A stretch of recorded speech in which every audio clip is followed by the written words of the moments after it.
Tem uma teoria que volta e meia reaparece na internet dizendo que o cristianismo não surgiu dos apóstolos, mas foi uma invenção política do Império Romano.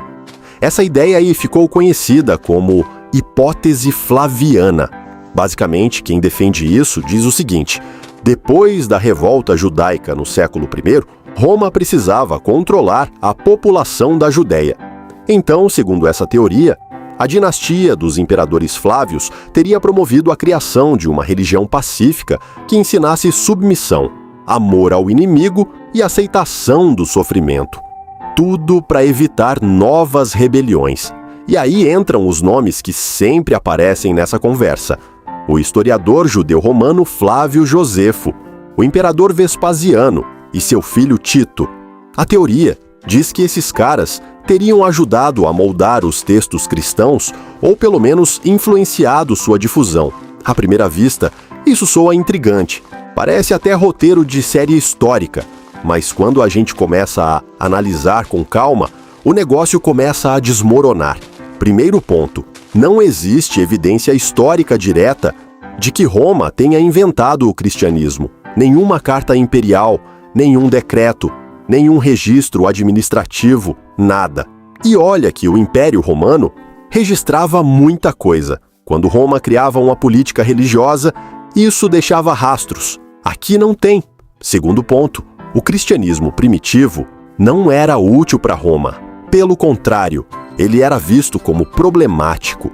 Os cristãos se recusavam a prestar culto ao imperador, rejeitavam parte da religião cívica romana e criavam comunidades paralelas. Isso não é o tipo de movimento que um império inventaria para garantir estabilidade. Se Roma quisesse uma religião pacificadora, teria promovido um culto oficial, com sacerdotes ligados ao Estado, não um grupo perseguido, marginalizado e frequentemente executado. Terceiro ponto: os textos cristãos surgem antes do domínio flaviano se consolidar. As cartas de Paulo, por exemplo, circulavam décadas antes do reinado de Tito. Isso significa que a base do cristianismo já estava formado muito antes de qualquer suposta manipulação imperial. Outro detalhe importante: os próprios romanos tratavam os cristãos com suspeita.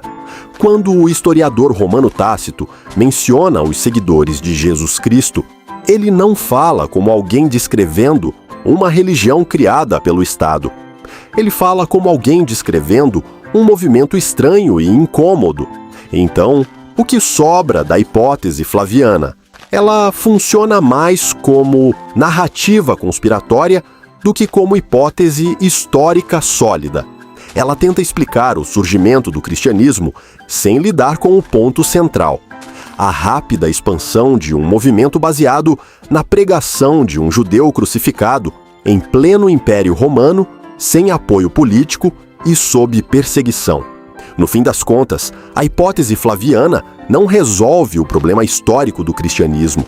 Ela só troca um mistério por outro ainda maior: como um império teria inventado uma religião que, em poucos séculos, mudaria completamente a própria estrutura cultural do império? E essa é a pergunta que muita gente evita encarar.